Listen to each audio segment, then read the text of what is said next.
Amados irmãos, que a graça e a paz do Senhor seja com a igreja.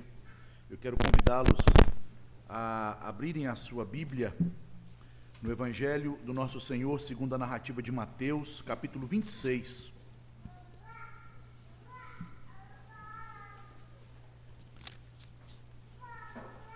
E nós vamos ler neste capítulo a primeira parte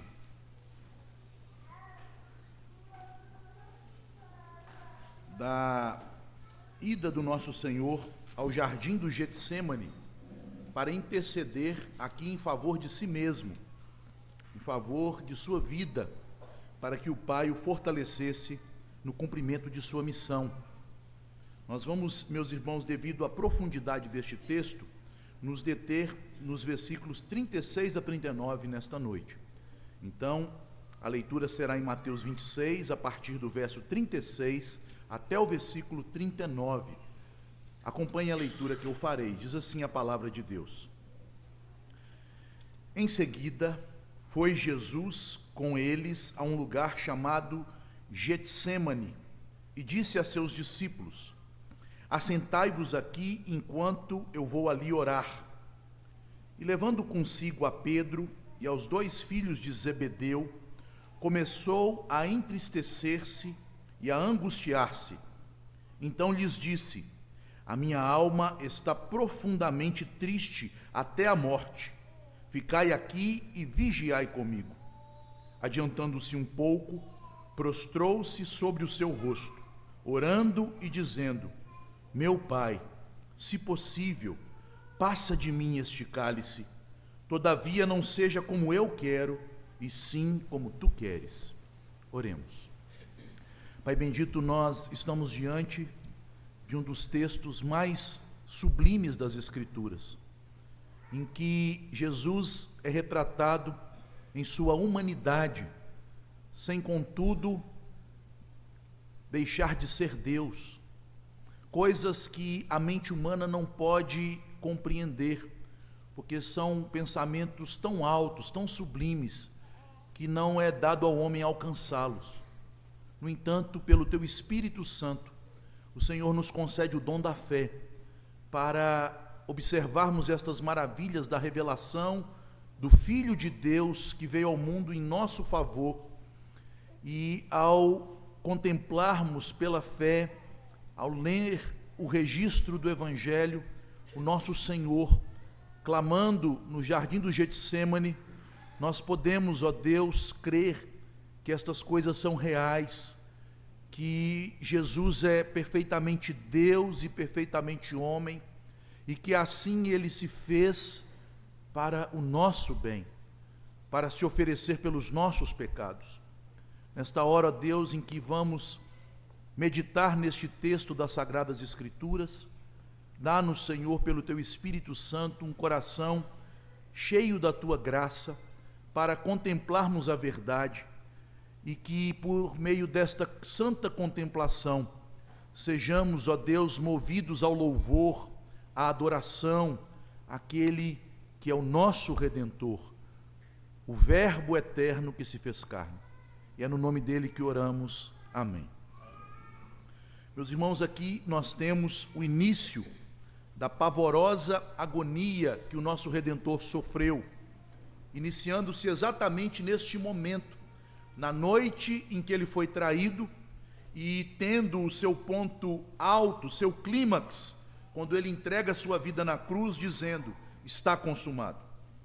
Meus irmãos, nós nunca poderemos compreender este mistério, o mistério que o apóstolo João chama da encarnação do Verbo, e o Verbo, o Filho eterno de Deus, a segunda bendita pessoa da Trindade, se fez homem, se fez carne, no sentido de assumir a nossa natureza humana em tudo, menos no pecado.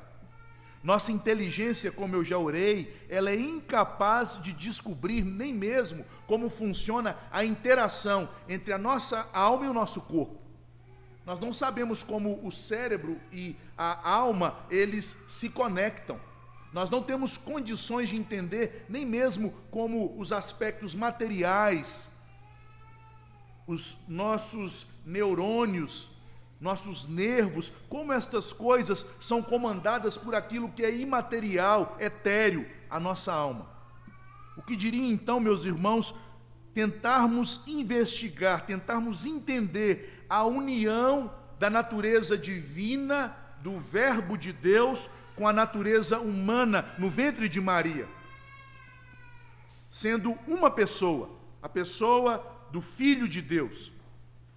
Mas a Bíblia nos apresenta estas verdades, e ela faz esta apresentação de um modo que não é teórico. Nós não estamos aqui lidando com teologia, com doutrina sendo exposta de maneira catequética, teórica, não. A verdade da encarnação do Filho de Deus nos é manifesta aqui na vida e na obra de Jesus. Jesus é homem, Jesus é Deus. E o mais importante, a união destas duas naturezas, divina e humana, nesta pessoa que é o nosso Redentor, é o que imprime o profundo valor para o sofrimento de Jesus. Porque, meus irmãos, embora o sofrimento de uma pessoa, em sacrifício de uma causa, pelo bem de alguém que ama, por um filho, seja um sofrimento importante, nada se compara ao sofrimento daquele que não poderia sofrer. Porque Deus não pode sofrer, mas ao se fazer homem, ele se torna capaz de sofrer. E ele o faz por amor a nós. Ele o faz para a nossa salvação. Por isso, meus irmãos, o seu sofrimento, o sofrimento do Redentor, do começo ao fim, foi um sofrimento suficiente para cobrir os nossos pecados, para remover a nossa culpa, para satisfazer a justiça do Pai e nos dar acesso ao Santo dos Santos Celestial. Mas, meus irmãos, este texto é tão misterioso que esta verdade que aqui está diante de nossos olhos no Evangelho, de que Jesus, ele sofre como homem, sem deixar de ser Deus, que esta verdade foi a mais atacada no período antigo da igreja. E um dos ataques a esta verdade foi da heresia chamada docetismo. Talvez você nunca tenha ouvido falar desta heresia, mas esta heresia foi tão perniciosa que há um capítulo nas Escrituras, o capítulo 4 da primeira epístola de João, que foi escrito para combater esta heresia, daqueles hereges que negavam que Jesus fosse verdadeiramente humano, que o Filho de Deus se tornou carne. Porque para a mente destes gregos, destas pessoas, dentro da cultura grega, era impossível que Deus, em suas perfeições, em sua santidade, assumisse a humanidade com suas imperfeições. Era impossível que Deus sofresse. Daí o nome docetismo, porque vem do verbo grego que significa aparência. Então Jesus tinha uma aparência humana, como uma espécie de holograma, mas ele não era Deus. Embora esta heresia tenha sido praticamente erradicada da igreja, ainda há algumas tendências docéticas na igreja atual. Nós tendemos a ver Jesus somente como um ser divino, não como um homem que sofre. Foi por isso que desde o início da história da igreja cristã, os pais da igreja se preocuparam em combater todo tipo de racionalização humana que diminuísse a natureza humana de Cristo, bem como sua natureza divina. Um dos pais da igreja, chamado Gregório, combatendo a heresia docética, que também foi acusada e atacada pelo apóstolo João, ele elaborou uma frase que ficou célebre na história eclesiástica. Ele dizia o seguinte: o que não foi assumido na humanidade pelo Verbo, não foi redimido. O que o Verbo não assumiu, ele não redimiu. Portanto, ele se tornou homem integralmente.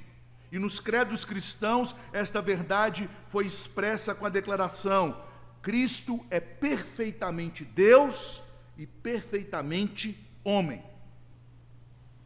Este texto nos fala disso. Mas, meus irmãos, veja diante de que mistério tão profundo nós estamos. Um dos grandes teólogos presbiterianos, falecido há pouco tempo, o reverendo Sproul, Ele diz o seguinte sobre este texto, abre aspas: quando olho para este texto, sinto como se estivesse diante de um abismo, e se der um passo em falso, cairei para minha completa destruição. Porque é muito fácil olhar para este texto e humanizar Jesus a tal ponto que ele deixa de ser Deus. Se ele é Deus, por que a sua vontade conflita com a vontade divina? E se nós formos levar esse tipo de raciocínio a um extremo, nós podemos dizer, então Jesus, em algum momento, ele não foi Deus. E há pessoas que raciocinam assim para a sua própria condenação, dizendo, na cruz, quando Jesus declarou, Deus meu, por que me abandonaste? Ele e o Pai estavam separados. Isso é impossível, porque ele e o Pai são um, em essência. Eles são o mesmo Deus, o Pai e o Filho, eternamente gerado do Pai. Ele é o Deus unigênito que está no seio do Pai, conforme está em João 1,18. A dificuldade desse texto tem levado muitos a pensarem que a ênfase do ensino desta parte das Escrituras não está em Jesus. Geralmente, quando nós lemos este texto, nós nos lembramos da segunda parte do texto, e por isso eu procurei separar esta perícope, este texto, em duas partes. Nós temos a impressão que este texto fala da necessidade da vigilância e da oração para não sermos tentados. No entanto, esta não é a mensagem central. Esta é uma aplicação da mensagem central. O foco aqui não está nos apóstolos, na sua inconstância, na sua fraqueza, no sono que os levou a vacilarem ao invés de vigiarem. Não. O que nós temos neste texto como ponto central é que Jesus, depois da última ceia, saindo daquele cenáculo onde ele estava reunido com seus discípulos, se encaminhando para o Monte das Oliveiras e parando ali no pé daquele monte, em um lugar chamado Getsêmani, naquele momento, ele começa a sofrer a ira de Deus. Ira que haverá de ser derramada nele dali em diante, até a sua morte na cruz. O que temos aqui é o peso da ira de Deus, as angústias do inferno, o pavor da morte, já se apoderando da alma do nosso Senhor Jesus. Porque, meus irmãos, nós não devemos pensar que Jesus morreu como um mártir.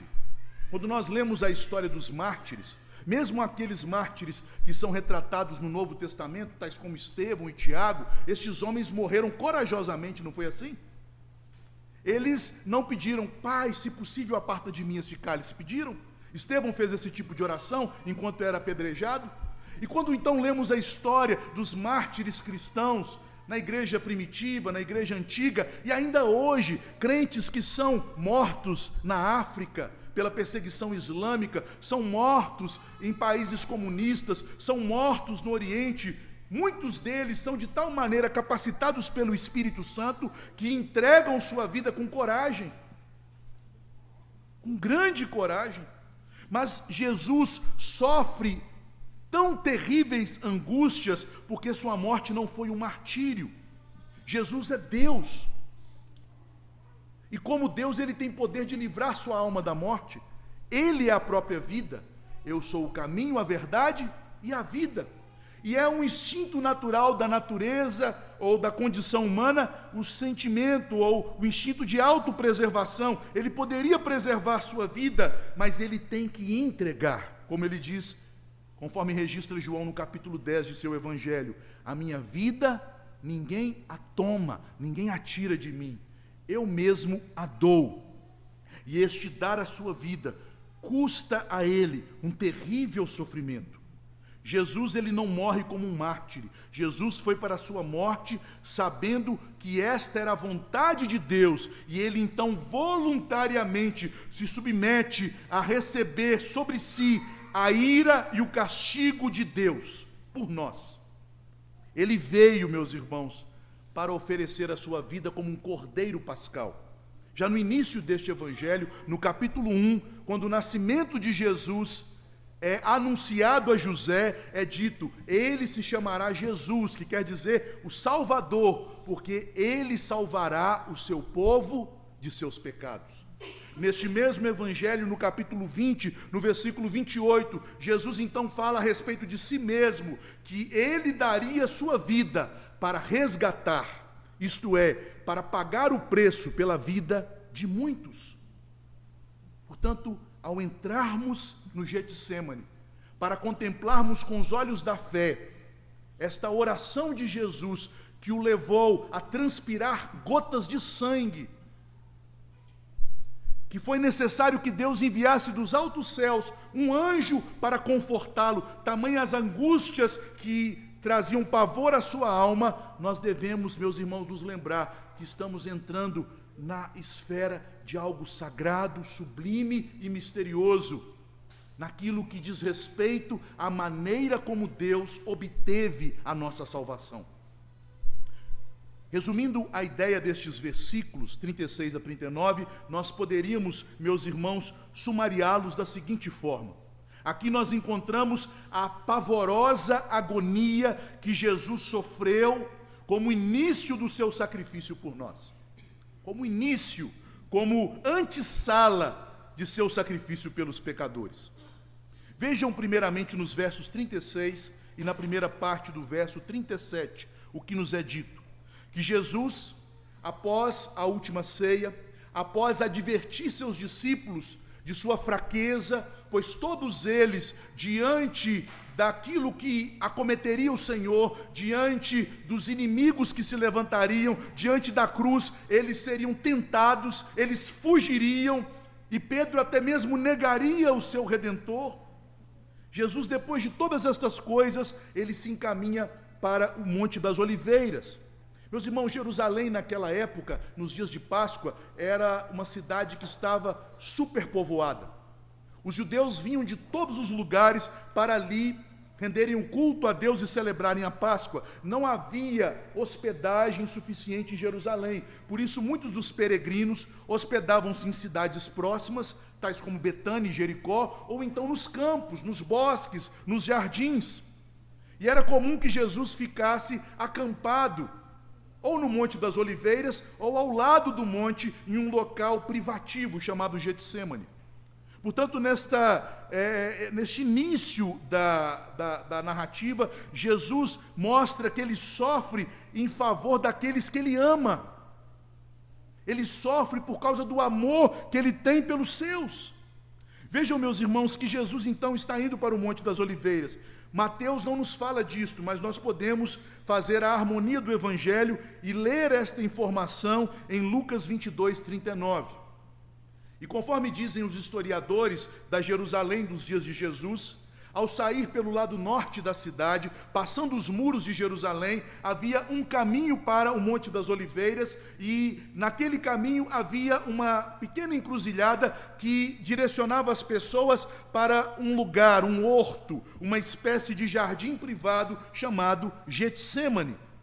A palavra Getsêmani quer dizer lugar da prensa do azeite, ou do lagar do azeite. Lagares são espécies de lugares amplos, grandes e altos com muretas, em que a uva é pisada, ou então a azeitona é prensada, para se produzir o azeite. Já que ali era o Monte das Oliveiras, próximo a ele, havia um horto onde o azeite era fabricado. E este horto privado, talvez de um dos discípulos de Jesus, ou de um seguidor de Jesus, era um lugar em que Jesus se retirava para poder se manter de maneira mais resguardada da multidão. No caminho para o Monte das Oliveiras, Jesus então entra no horto, no jardim do Getsêmani. E João nos informa no capítulo 18, no versículo 2 do Evangelho, que aquele era o lugar de costume de Jesus ficar com seus discípulos quando eles iam para Jerusalém.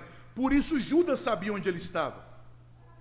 Judas sabia exatamente onde procurar, porque era costume de Jesus, após todo dia de atividades públicas em Jerusalém, pregando ao povo no pátio do templo, instruindo os seus discípulos, ele se recolhia com seus discípulos mais próximos neste jardim do Getsêmani, que era, repito, um local privado e não uma localidade pública.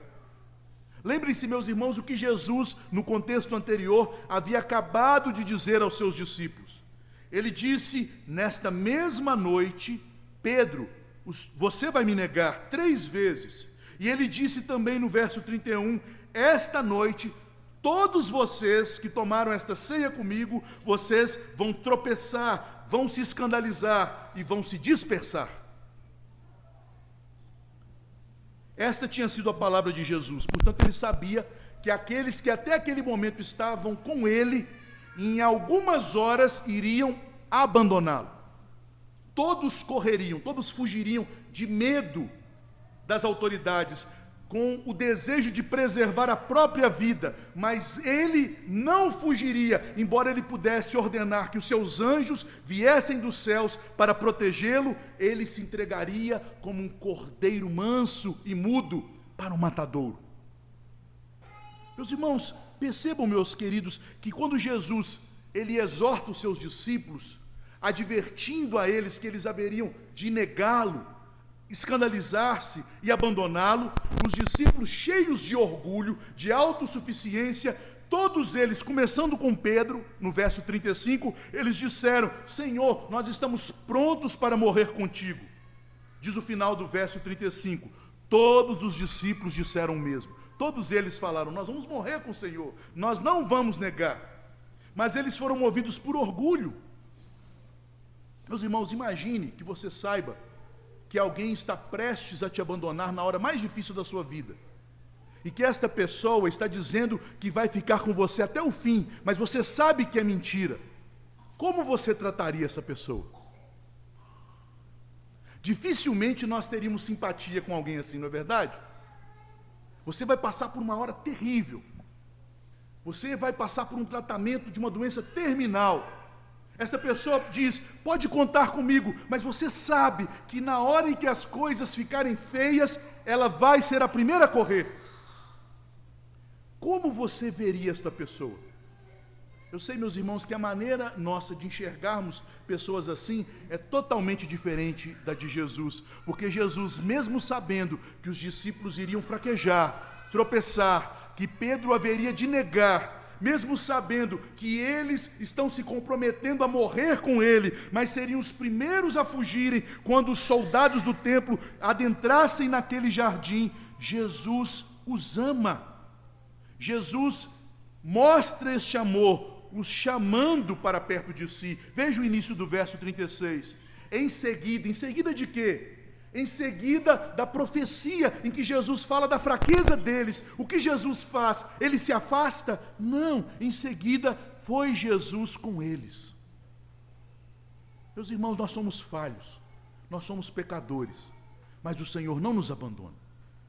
Foi Jesus com os fracos, foi Jesus com aqueles que o abandonariam, foi Jesus com os orgulhosos que se julgavam capazes de por si mesmos se manterem firmes. Jesus os chama para perto de si e ele dá um exemplo de amor. Ele possui amor perdoador para com aqueles que estão prestes a abandoná-los. Mas também, meus irmãos, ele dá um exemplo de humildade, porque ele leva consigo esses discípulos, principalmente no verso 37, aqueles que lhe eram mais íntimos, Pedro e os filhos de Zebedeu, João e Tiago, seu irmão.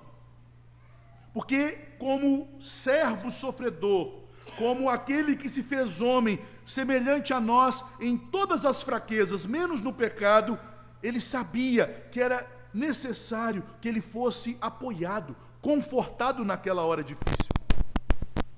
Ele precisava do auxílio, do afeto, do companheirismo, da amizade, do amor daqueles discípulos. Portanto, ele os ama e ele quer que ele os ame. A Bíblia nos diz, e o apóstolo Paulo escreve esta verdade, que o amor que Deus dispensa a nós, só há uma maneira de pagarmos este amor. Amor com amor se paga. Ele ama os seus discípulos e ele quer que os seus discípulos o amem de volta. Por isso ele os chama para junto de si naquela hora de angústia. Ele é amoroso, mas ao mesmo tempo ele é humilde.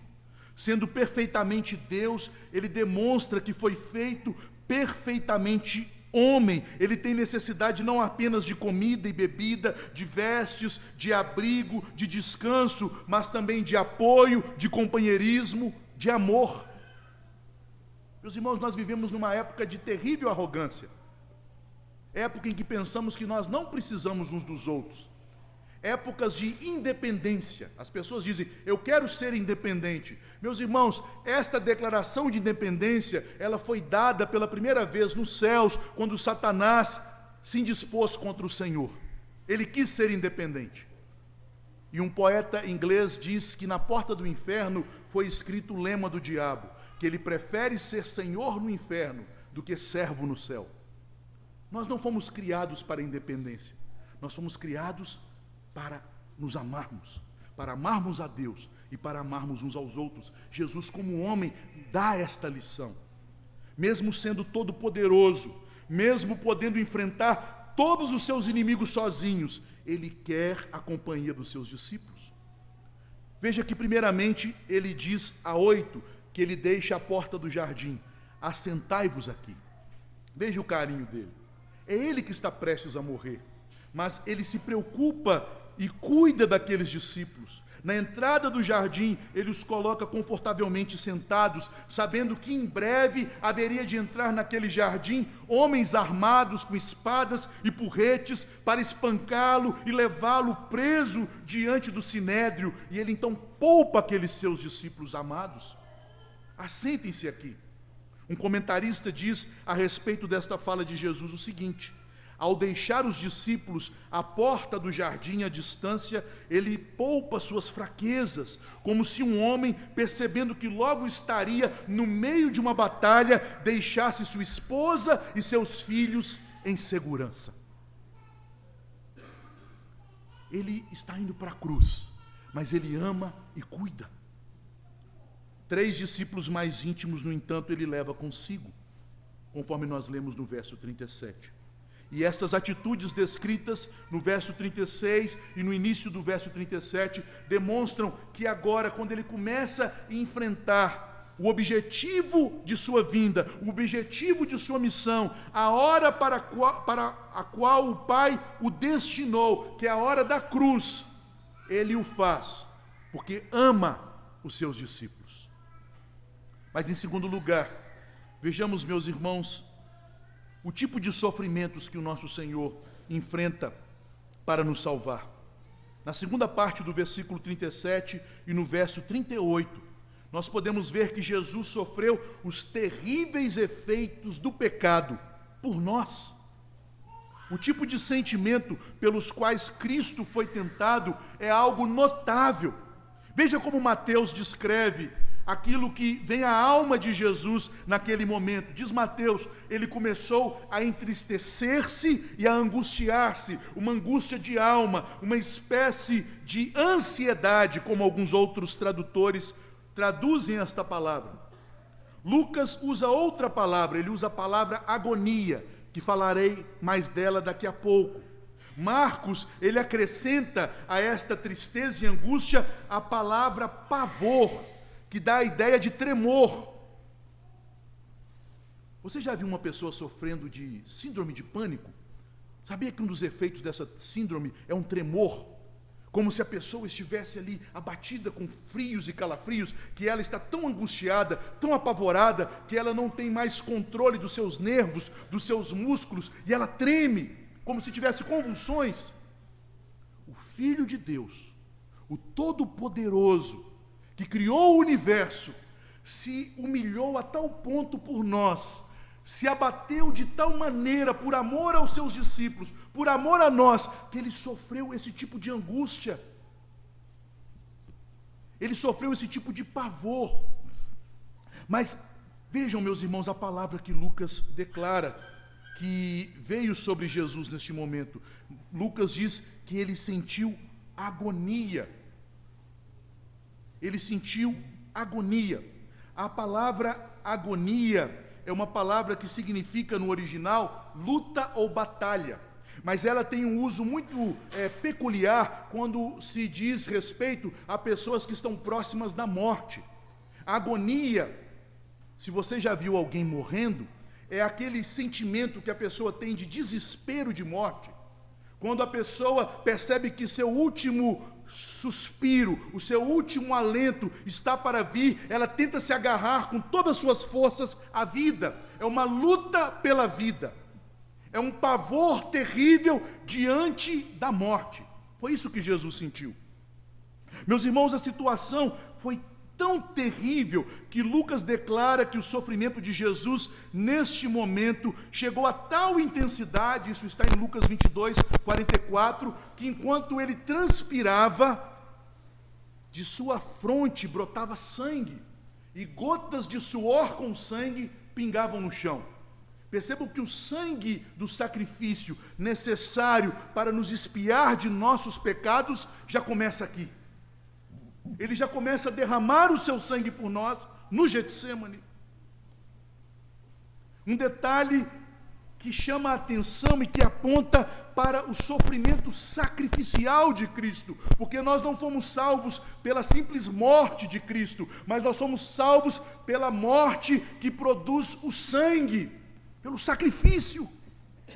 Uma morte que é oferecida para satisfazer a justiça do Pai, porque por esta morte a ira de Deus é totalmente satisfeita. O pecado é pago. Jesus, então, meus irmãos, ele sofre estes horrores da morte. E é necessário, então, que um anjo venha, conforme diz Lucas, para confortá-lo. Ele sente como se as dores do inferno, as angústias infernais, a ira de Deus estivessem sendo derramadas sobre ele, e de fato estavam sendo derramadas sobre ele. E ele agonizante, isto é, lutando pela vida, lutando contra a morte, sofrendo o horror da morte, o horror do juízo, porque a morte não é parte do ciclo da natureza, mas a morte é o salário do pecado. Ele simplesmente, meus irmãos, ele sofre todas estas coisas, e seu desejo natural como homem é se ver livre desta angústia. Não é assim com todos nós? Quando nós passamos pela dor, qual é a nossa inclinação, nosso instinto natural? É nos livrarmos da dor, nos livrarmos do sofrimento, nos livrarmos daquilo que nos incomoda, porque a morte o pressionava, e ele já via na cruz o juiz armado com a espada da vingança para cravar o escrito da dívida que era contra nós sobre ele na cruz. Ele já sentia a terrível humilhação espiritual e moral que se avizinhavam. O reino das trevas que se levantava todo, unânime e coeso, contra ele, ali naquele jardim. E o que Jesus faz então? Versículo 39, ele ora. Jesus clamou ao Pai, para que o Pai o fortalecesse, o submetesse à vontade do Pai por nós. Ele vai ao Getsêmani e à cruz porque nos amou.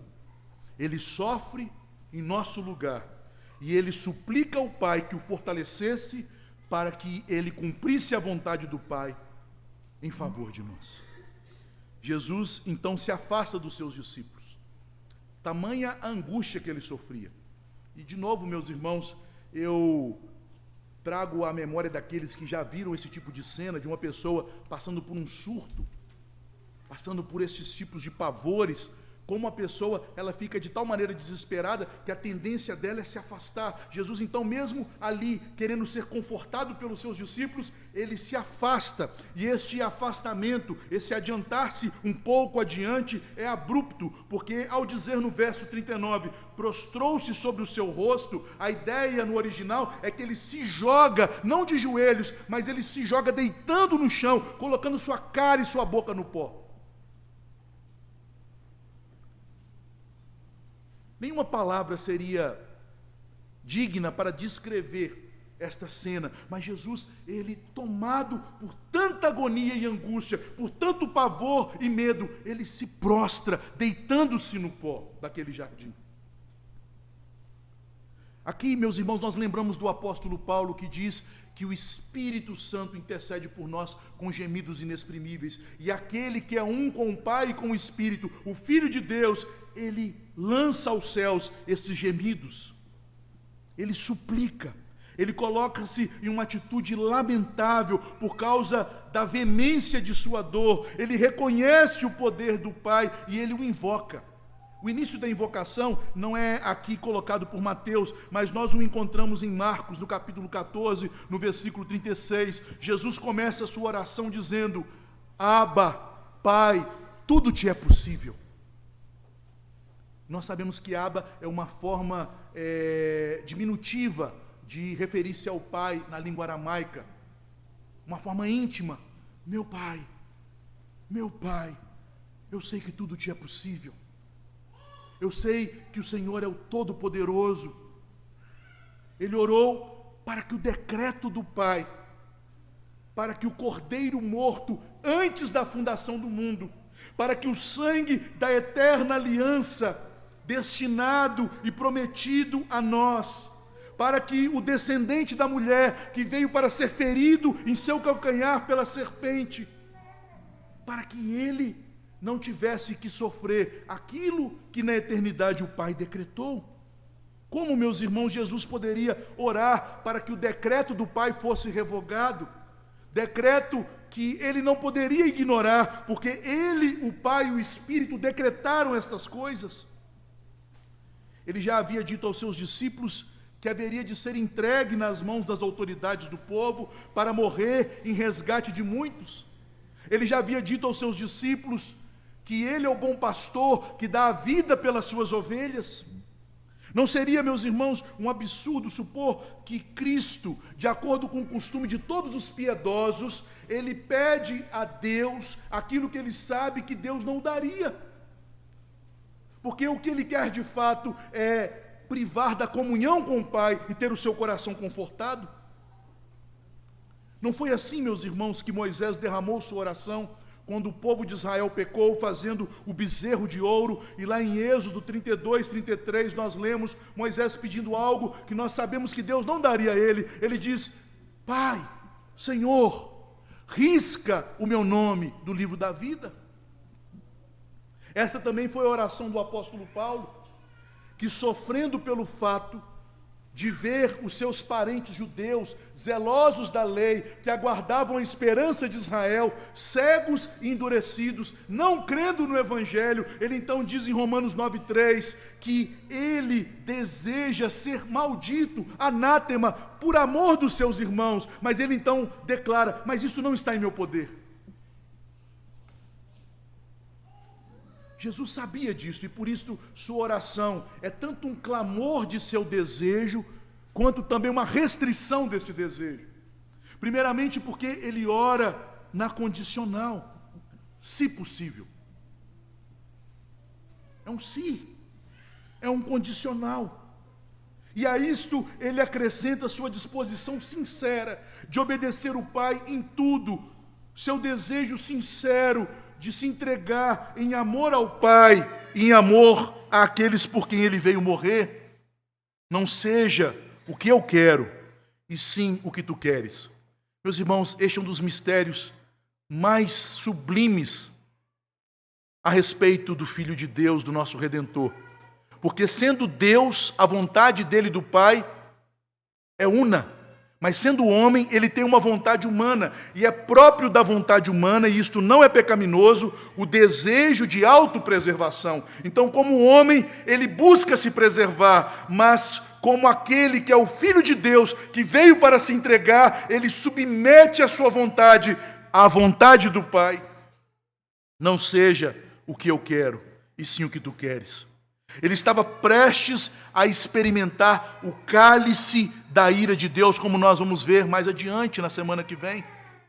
O cálice que representa o juízo de Deus contra os ímpios, ele o haveria de tomar em suas mãos, ele o haveria de sorver até a última gota. Alguns teólogos têm dito que Cristo sofreu de maneira intensa todas as angústias do inferno na cruz, mas iniciando aqui no Getsêmani, para que nós fôssemos libertados de sofrermos o inferno extensamente pela eternidade? O fato do Filho de Deus ter sofrido as punições da ira do Pai, as punições do inferno e da morte, naquela última noite, naquela sexta-feira de seu sofrimento, foi suficiente para que nós que cremos fôssemos libertados do inferno e recebêssemos vida eterna.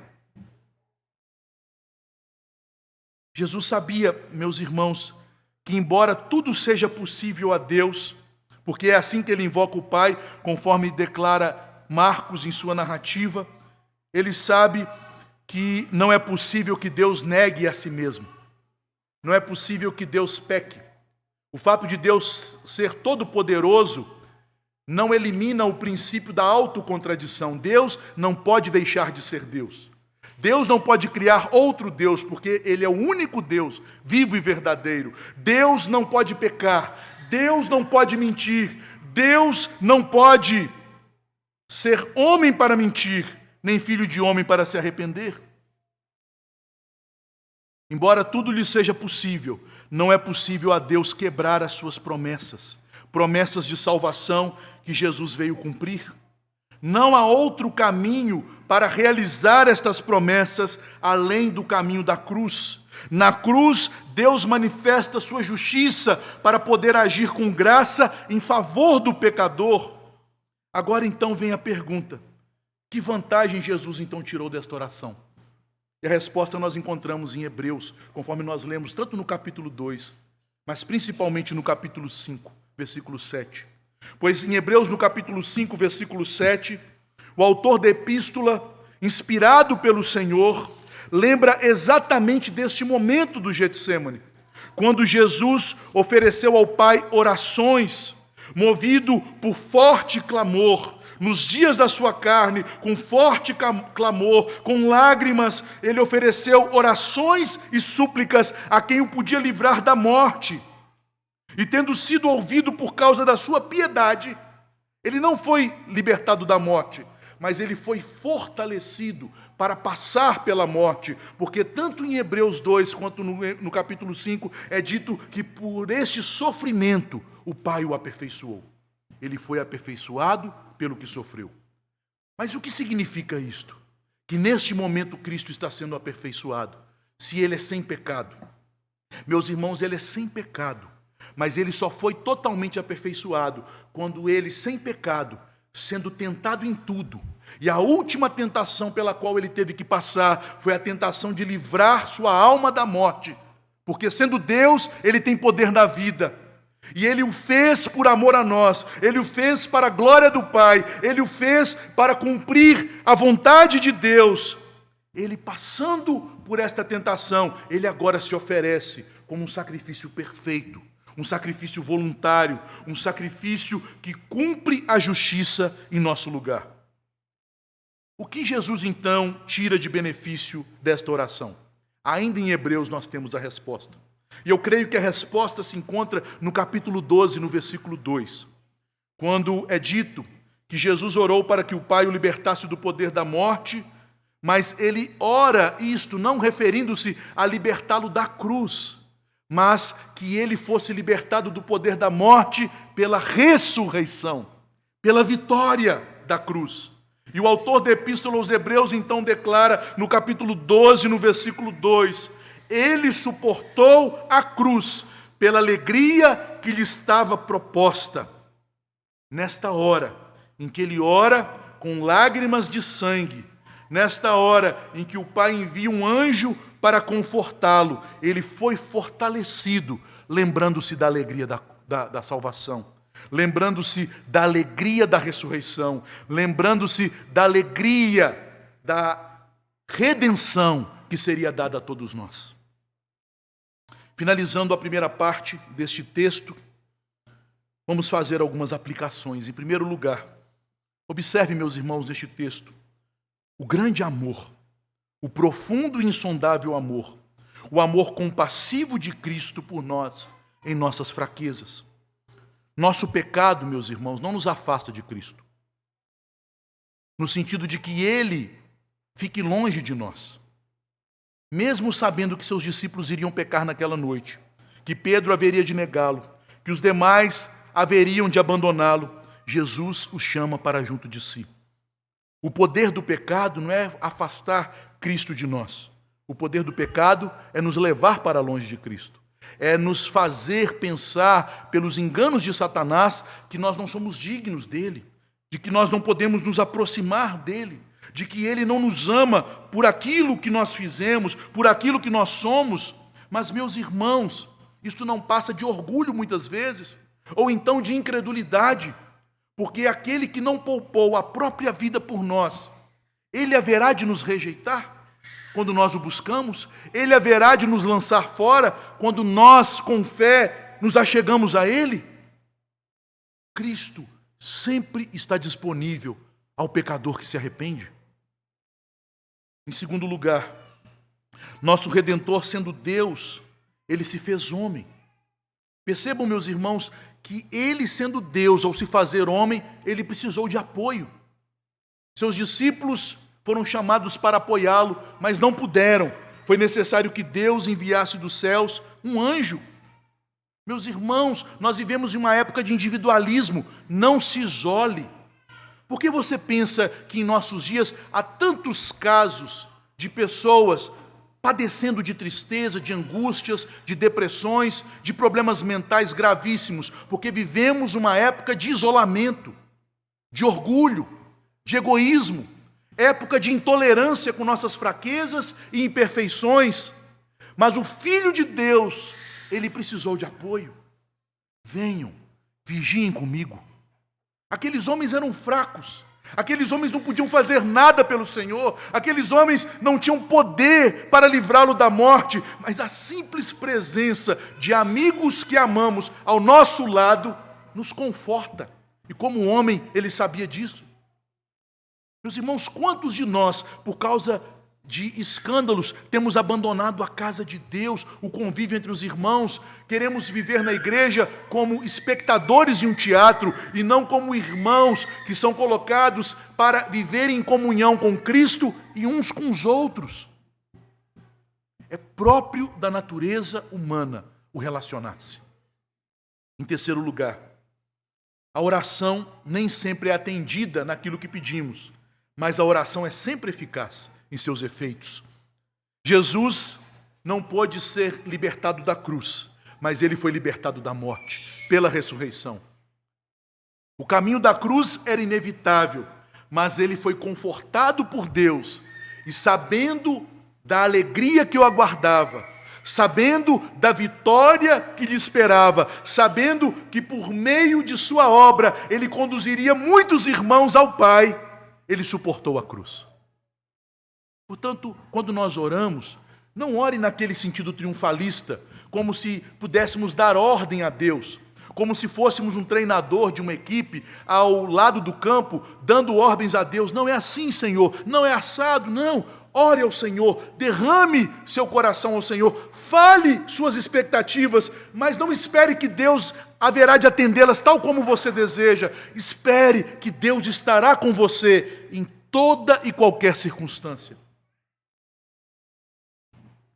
E por fim, este texto nos mostra que a nossa salvação depende exclusivamente, totalmente, somente do que Cristo fez por nós. Foi Ele que nos amou, foi Ele que sofreu por nós, foi Ele que a si mesmo se negou até a morte, e morte de cruz, sendo em tudo obediente ao Pai. Ele sofreu as angústias do inferno, ele encarou de frente o tribunal do juízo de Deus e a ira que era contra nós. Ele experimentou o terror e a agonia da morte. Para quê, meus irmãos? Aí nós devemos voltar de novo para Hebreus no capítulo 2, para nos livrar do temor da morte. Você tem medo da morte? Não precisa.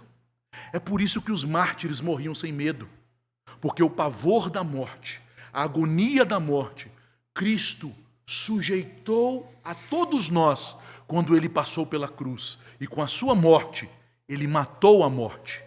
Tragada foi a morte na vitória do Senhor. Portanto, nós não devemos temer a mais ninguém. Fiquemos de pé, vamos orar.